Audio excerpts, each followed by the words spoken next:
قوم لوط کی بدکاریاں اور ان پر اللہ کی طرف سے آنے والا عذاب۔ قرآن مجید میں قوم لوط کا ذکر 17 مرتبہ آیا ہے۔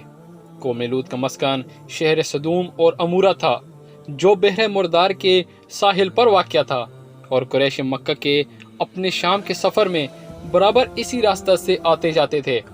یہ علاقہ 5-6 بڑے شہروں پر مشتمل تھا، جن کے نام سدوم، امورہ، ادمہ، سبوبیم اور زغر تھے۔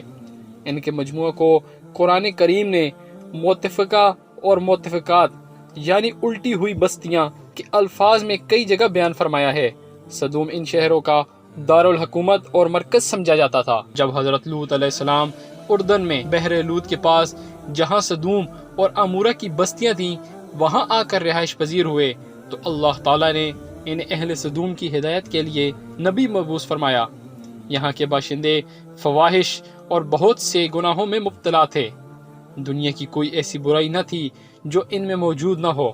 یہ دنیا کی سرکش، متمرد اور بد اخلاق قوم تھی۔ ان سب برائیوں کے ساتھ ساتھ یہ قوم ایک خبیث عمل کی موجد بھی تھی، وہ یہ کہ وہ اپنی نفسانی خواہشات پوری کرنے کے لیے عورتوں کے بجائے لڑکوں سے اختلاط رکھتے تھے۔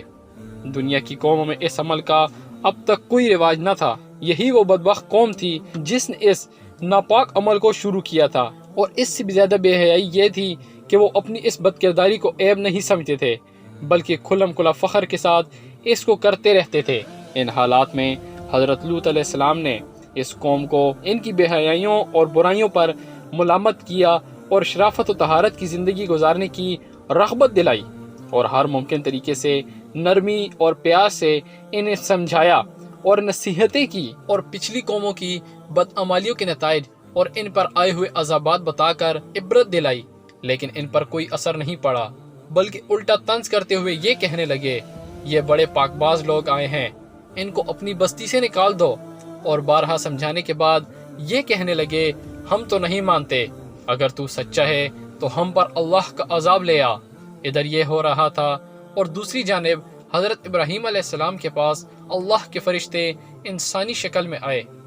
ابراہیم علیہ السلام نے انہیں مہمان سمجھ کر ان کی تواضع کرنی چاہی، لیکن انہوں نے کھانا کھانے سے انکار کر دیا۔ یہ دیکھ کر حضرت ابراہیم علیہ السلام سمجھے کہ یہ کوئی دشمن ہے جو حسب دستور کھانے سے انکار کر رہا ہے، اور پریشان سے ہو گئے۔ تو مہمانوں نے کہا، آپ گھبرائیں نہیں، ہم اللہ کے فرشتے ہیں، آپ کے لیے بیٹے کی بشارت لائے ہیں اور قوم لوط کی تباہی کے لیے بھیجے گئے ہیں۔ ابراہیم علیہ السلام نے فرمایا، تم ایسی قوم کو ہلاک کرنے جا رہے ہو جس میں لوط علیہ السلام جیسا خدا کا برگزیدہ نبی موجود ہے۔ انہوں نے کہا، ہمیں معلوم ہے، لیکن اللہ کا یہی فیصلہ ہے کہ قوم لوط اپنی بے حیائی اور فواحش پر اصرار کی وجہ سے ضرور ہلاک ہوگی، اور لوط علیہ السلام اور ان کا خاندان اس عذاب سے محفوظ رہے گا، سوائے لوط علیہ السلام کی بیوی کہ وہ قوم کی حمایت اور ان کی بدعمالیوں میں شرکت کی وجہ سے عذاب میں مبتلا ہوگی۔